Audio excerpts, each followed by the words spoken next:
Hi guys, I want to show you guys a deck profile of mine that I got first place with on an YGO Omega tournament. So this is going to be a little bit different than Dueling Book. They do have replays here, so I'm going to show you guys the replays after this video ends.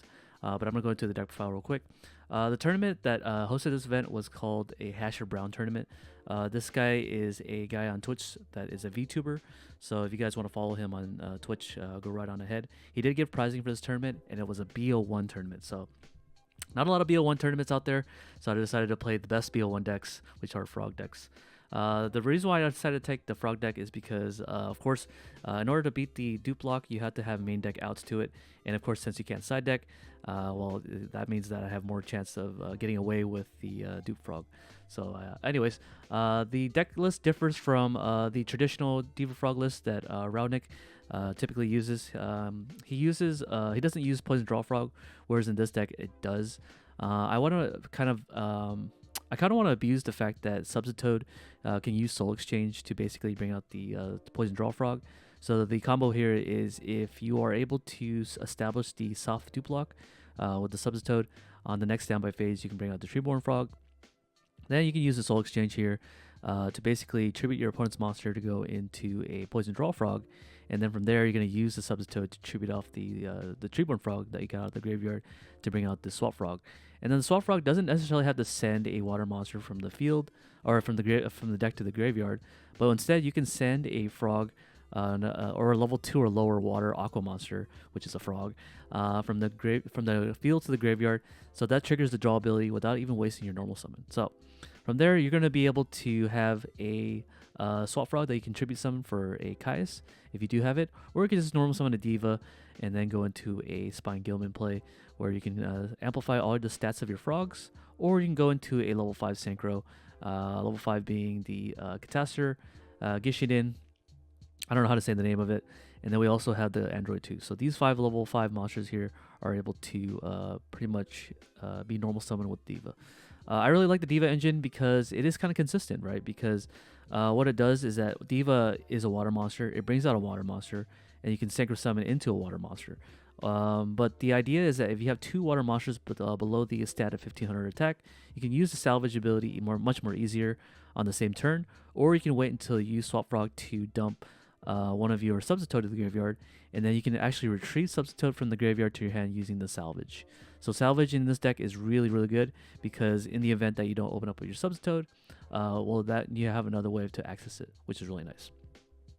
If this deck kind of runs out of steam, you do have the Pot of Avarice too, to recycle all your frogs back to your graveyard, but also being able to recycle your Caiuses as well that are sent to the graveyard somehow by being hit over in battle, or you just need the poison draw frogs to be back in the deck, or your Unifrog, or your Unifrog or your Flip-Flop Frog. I always confuse these two.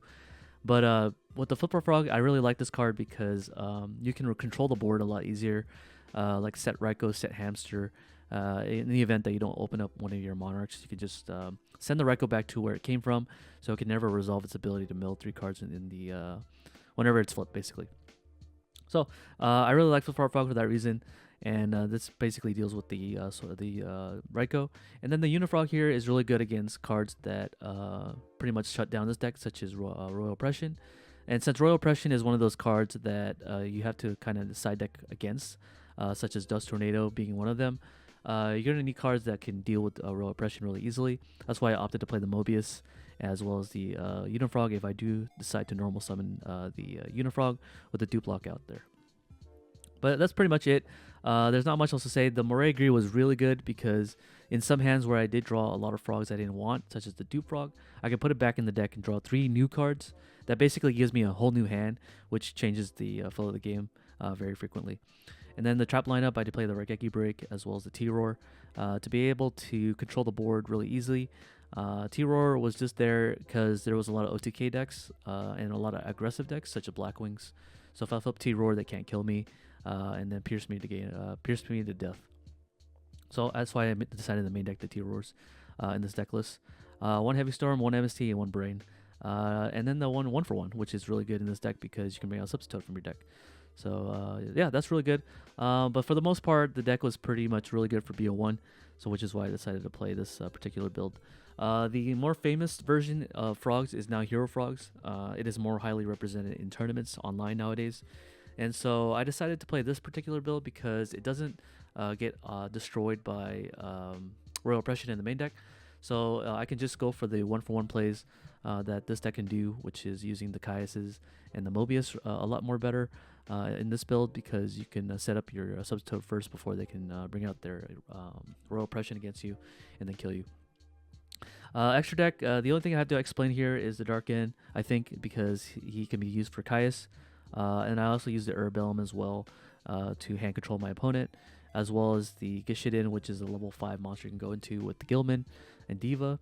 So it becomes a 3000 attack mode monster if you could just attack directly and try to go for lethal.